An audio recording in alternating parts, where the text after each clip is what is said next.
At Staples Business Advantage, our experts can help you find furniture that fits any design and budget, while AI can recommend products based on preferences, generate 3D models for visualization, and optimize space planning for office furniture. take advantage of our team's eye for style and design. And my eye for, wait, I have no eyes. Only algorithms. Let Staples Business Advantage use today's latest innovations plus our team's experience to make furnishing an office space easier for you. Sign up today and save 20%. Staples Business Advantage. Business is human.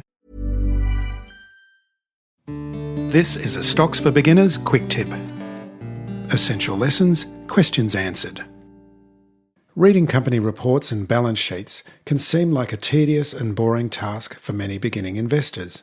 In this quick tip, sole portfolio manager of Granite State Capital Management and host of the Intelligent Investing podcast, Eric Schleien, dives into when and why he reads company documents. Do you spend a lot of time reading company reports and balance sheets like Warren Buffett? I do, but I do think the edge is slightly different. If I was going to read about Walmart, just as an example, if I saw Walmart was trading at 35 times earnings, I don't even know what Walmart trades at right now, but just if it was trading at a sort of an average multiple, I would read a report to just understand the business. But I wouldn't be sleuthing through all the little footnotes and what every little off-balance sheet liability may look like, at least for now, because I know I have no edge over, say, all the analysts that are covering Walmart at Goldman Sachs and all the other investment banks that are going to have a gigantic team that can spend way more money if their entire job is one of the things they do is cover Walmart.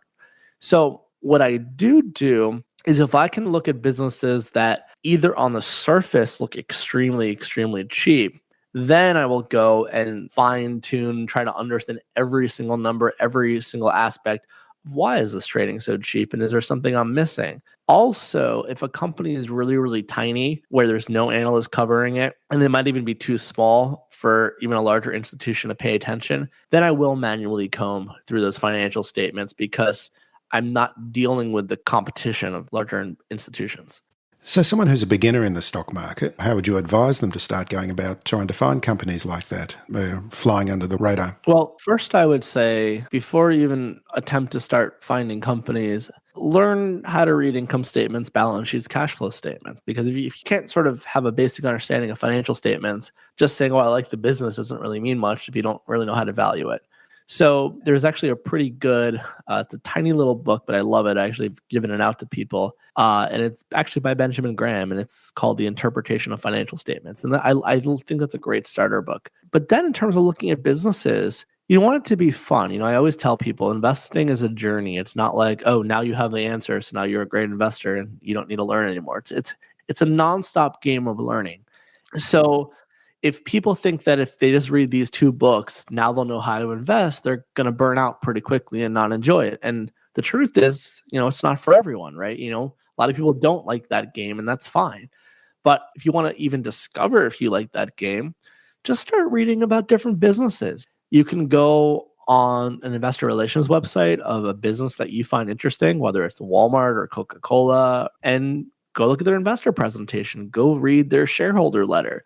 Start with things that are a little bit easier. And then once you get sort of a grasp of business, you can look at their annual report, look at how they describe their business, look at the business risks.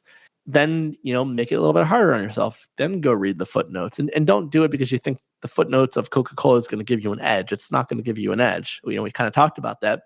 But it's good to kind of start getting used to doing that.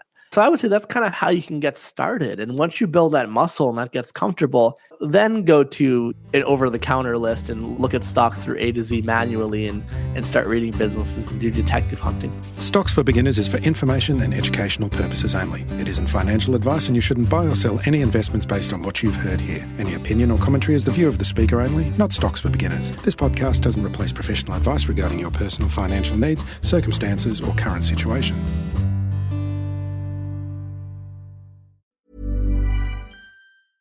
At Staples Business Advantage, our team of experts can help you find the breakroom products to satisfy everyone's preferences, while AI can Suggest popular items, monitor stock levels, optimize pricing, and automate reordering. AI can do a lot of things. But I can never know the taste of a truly great cup of coffee. Sigh. But you also can't get hangry. This is true. At Staples Business Advantage, we help you select from 2,000 breakroom products, so you can be sure there's something for everyone. Yum. Sign up today and save 20%. Staples Business Advantage. Business is Human.